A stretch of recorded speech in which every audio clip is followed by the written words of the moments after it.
Welcome to the Market Money Magnet guys.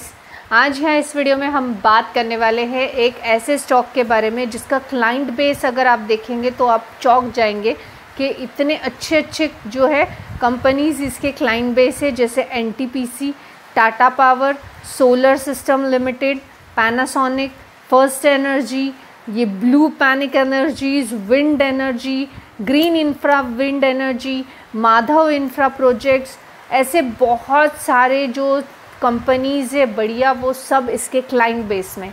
अब सिर्फ client base में है इतना ही काफ़ी नहीं है, तो जो क्लाइंट बेस रेवेन्यू है उसका बाइफिकेशन हम देखेंगे।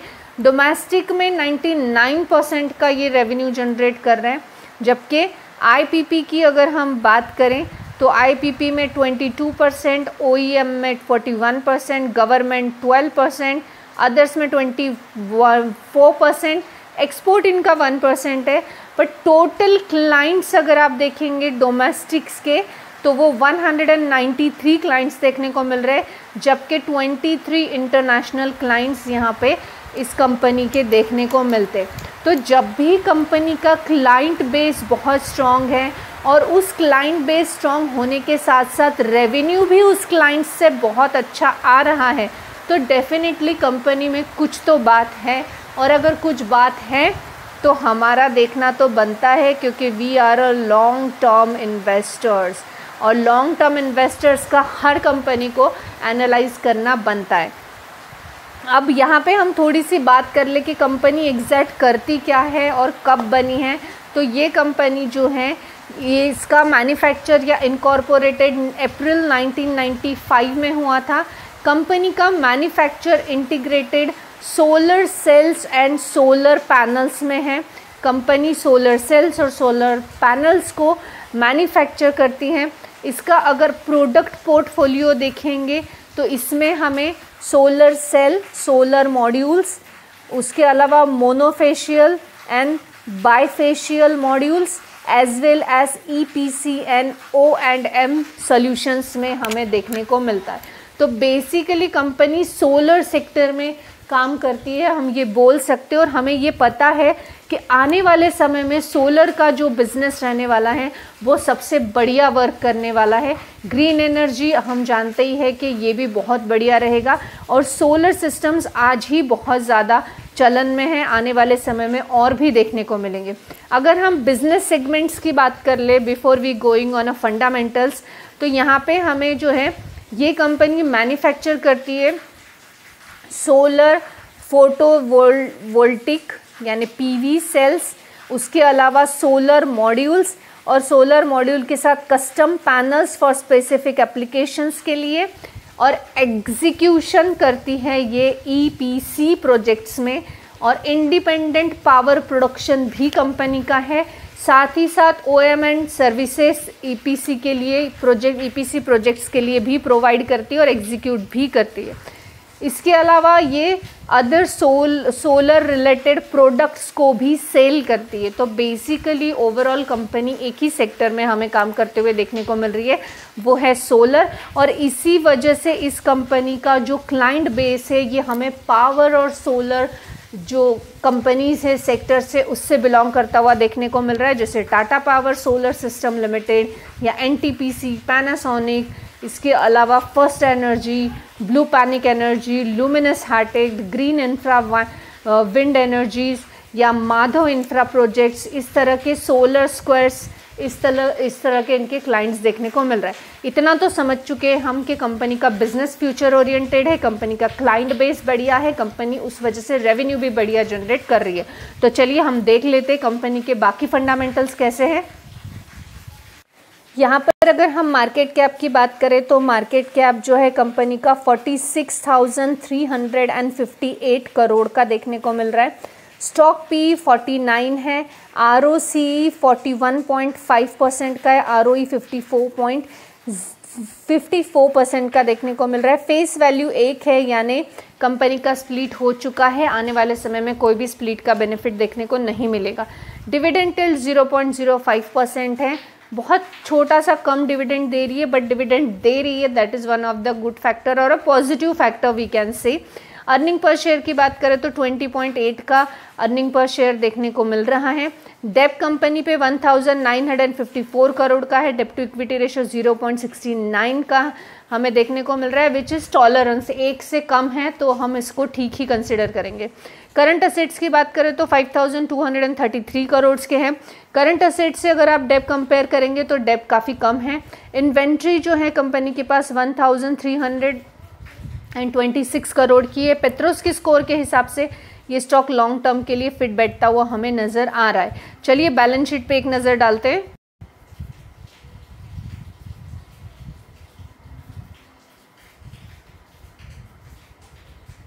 बैलेंस शीट की बात करें तो नंबर इन करोड़्स में है। सबसे पहले रिजर्व्स अगर हम देखेंगे तो आप यहाँ पे देख सकते हैं कि कंपनी के जो रिजर्व्स हैं ये कंटिन्यूसली ग्रोइंग मैनर में है। 385 करोड़, 620 करोड़ एंड देन 2777 करोड़। तो रिजर्व्स में हमें एक डबल ग्रोथ या मैसिव ग्रोथ यहाँ पे देखने को मिल रही है, which is one of the positive factor. Borrowing company पे जैसे हमने देखा 1954 करोड़ का है, लेकिन अगर हम इसको बाइफिकेशन करके देखें कि लॉन्ग टर्म के कितना है और शॉर्ट टर्म में के लिए कितना है, तो यहाँ पे आप देख सकते हैं लॉन्ग टर्म के लिए जो बोरोइंग है ये 924 करोड़ का है और शॉर्ट टर्म के लिए 970 करोड़। वहीं पे इनके पास इन्वेंट्री 1400 करोड़ की है, तो हम बोल सकते हैं कि इनको ये शॉर्ट टर्म का जो बोरोइंग है ये ख़त्म करने के लिए कोई ज़्यादा वक्त नहीं लगेगा, बट वो अपने हिसाब से जब भी उनको क्लियर करना और डेप वो तब करेंगे। तो बेसिकली हम यहाँ पे कंसिडर कर सकते हैं कि कंपनी के ऊपर ओनली 924 करोड़ का यहाँ पे बोरोइंग या डेप है, क्योंकि इन्वेंट्री के थ्रू वो बहुत जल्दी शॉर्ट टर्म जो उनका बोरोइंग है उसको वो फिनिश कर सकते हैं। वहीं पे अगर हम बात करें प्रॉफिट एंड लॉस अकाउंट की, तो आप देख सकते हैं जो सेल्स है ये भी 1429 करोड़, देन 3144 करोड़, 6590 करोड़, यानी हमें सेल्स में भी एक मैसिव ग्रोथ देखने को मिल रही है। 1000 से सीधा 3 और 3 से सीधा 6, यानी हाँ यहाँ पे हर चीज़ डबल में ग्रोथ हमें देखने को मिल रही है, चाहे रेवेन्यूज हो या चाहे फिर सेल्स देखने को मिले।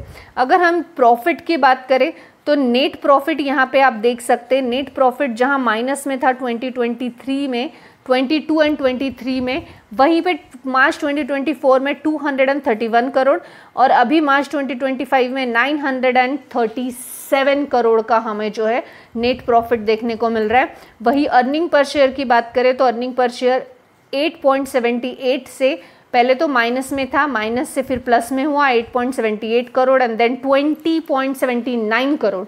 और डिविडेंड की बात करें तो इसी साल 2% का डिविडेंड कंपनी ने दिया है। कंसिस्टेंसी से डिविडेंड देने जैसे इसके हालात अब तक नहीं थे, लेकिन अब इस साल से हम बोल सकते हैं आने वाले समय में और भी अच्छा देखने को मिल सकता है। अब अगर हम कंपनी के प्रोज और कॉन्स के बारे में बात कर ले तो कंपनी एक्सपेक्टेड है कि गुड क्वार्टर रिजल्ट आएगा। उसके अलावा प्रॉफिट ग्रोथ जो है 90.8% CAGR का लास्ट 5 ईयर्स में देखने को मिला है। कंपनी का जो रिटर्न ऑन इक्विटी है वो हमें लास्ट 3 सालों का 43.2% देखने को मिल रहा है, which is one of the positive factor. अभी कुछ कॉन्स की बात कर ले तो यहाँ पे हमें 2 कॉन्स स्पेशली देखने को मिल रहे हैं कि जो बुक वैल्यू है कंपनी का वो 16.4 टाइम है और उसके अलावा जो वर्किंग कैपिटल डेज है वो भी इंक्रीज होते हुए हमें देखने को मिले हैं। तो जो 39.8 डेज थे वो 80 डेज तक के हमें देखने को मिल रहे हैं। बहुत बड़ा कॉन्स नहीं है, लेकिन स्टिल इट इज़ कंसिडरेबल। इसके अलावा मोस्ट इंपॉर्टेंट फैक्टर यानी शेयर होल्डिंग पैटर्न हम देख लेते हैं। शेयर होल्डिंग पैटर्न में आप यहाँ देख सकते हैं प्रमोटर का होल्डिंग 64.25% है और कांस्टेंट उतना ही देखने को मिल रहा है, यानी प्रमोटर को कंपनी पे भरोसा है, हम ये बोल सकते हैं। वहीं पे जो FIS है ये 2.95% के देखने को मिल रहे हैं, जो कि थोड़े फ्लक्चुएट है, कभी कम कभी ज़्यादा हो रहे हैं, लेकिन स्टिल FIS का अस्तित्व है कंपनी में। DIS 8.66% में है, जो कि DIS कंटिन्यूसली बढ़ रहा है 6.71 से 7.95 एंड अब 8.66% का देखने को मिल रहा है। पब्लिक का होल्डिंग जो है यहाँ पे 23.42% का देखने को मिल रहा है और अदर्स में अगर हम बात करें तो 0.72%। तो बेसिकली शेयर होल्डिंग पैटर्न अच्छा देखने को मिल रहा है। अब हम बात करते हैं कि हम किस स्टॉक के बारे में बात कर रहे हैं। तो हम बात कर रहे हैं गाइस प्रीमियर एनर्जीज़ लिमिटेड। अब प्रीमियर एनर्जीज़ लिमिटेड जो है इसका लिस्टिंग ही 6 सितंबर को हमें देखने को मिला था, जो कि 2024 में। तो हम बोल सकते अभी लिटरली 1 साल भी इसको कंप्लीट नहीं हुआ है। अब इसका अगर लिस्टिंग प्राइस की हम बात करें तो 1096 के आसपास ये लिस्टिंग इसका प्राइस था, जो अभी इतने मंथ में भी उसी के आसपास घूमता हुआ हमें नज़र आ रहा है। वहीं अगर हम इसका मैक्सिमम चार्ट पैटर्न देखें तो आप देख सकते हैं मैक्सिमम चार्ट पैटर्न में एक flat momentum, then gap, then up and then down, और एक थोड़ा सा अच्छा मोमेंट आया और एक अच्छा खासा ड्रॉबैक हमें देखने को मिला, डाउनफॉल देखने को मिला, जो कि मोर देन 50% का था। अभी फिर से थोड़ा सा संभलते हुए हमें स्टॉक देखने को मिल रहा है। अगर हम ये स्टॉक का ओवरऑल बात करें तो कंपनी के पास ज़बरदस्त क्लाइंट बेस है। कंपनी का जो बिज़नेस है वो फ्यूचर ओरिएंटेड है। डोमेस्टिक के साथ इंटरनेशनली भी कंपनी का मार्केट देखने को मिलता है, बिज़नेस देखने को मिलता है। जैसे कि हमने ये चीज़ देखी ही थी कि कंपनी जो है डोमेस्टिकली 99% का सेल कर रही है।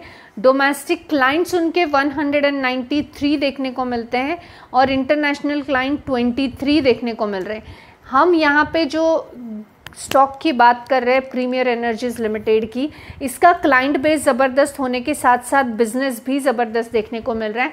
फंडामेंटल्स में एक्सपेक्टेड जितना मार्केट कैप है उस हिसाब से जो डिजिट्स हमको दिखे हैं, ग्रोथ के डिजिट्स, वो हमें ओके देखने को मिल रहे हैं। कंपनी ग्रोइंग फेज में है। सितंबर 2024 को ही लिस्ट हुई है, तो हम अभी बहुत ज़्यादा एक्सपेक्टेशन कंपनी से नहीं रख सकते। आने वाले 1 से 2 साल में परफॉर्मेंस देखने को मिल जाएगा। फिर भी अगर हम कॉस्ट प्राइस की बात करें तो 1096 के आसपास लिस्ट हुई थी और अभी भी 1024 के आसपास ही कंपनी है। यानी हम बोल सकते हैं कि एक फेयर, अभी तक तो कंपनी का एक फेयर वैल्यूएशन देखने को मिल रहा है। आने वाले समय में कंपनी बिजनेस ओरिएंटेड होने की वजह से और ग्रोथ बिजनेस होने की वजह से हम इसमें थोड़ी एक्सपेक्टेशन रख सकते हैं कि कंपनी एक बढ़िया परफॉर्मेंस आने वाले समय में कर सकती है। डिविडेंड की बात की जाए तो डिविडेंड कंपनी ने फर्स्ट टाइम दिया है इस बार, लेकिन जो ग्रोथ है सेल्स में, रेवेन्यूज़ में, नेट प्रॉफिट में, ये दुगना ग्रोथ हमें देखने को मिल रहा है। 2x का ग्रोथ कंपनी का देखने को डेफिनेटली यहाँ पे मिल रहा है। This video is only for the educational purpose. I am not giving any recommendation here, not even a buy or a sell. This information is only for the educational purpose. I hope this information is informative for you. Thanks for watching.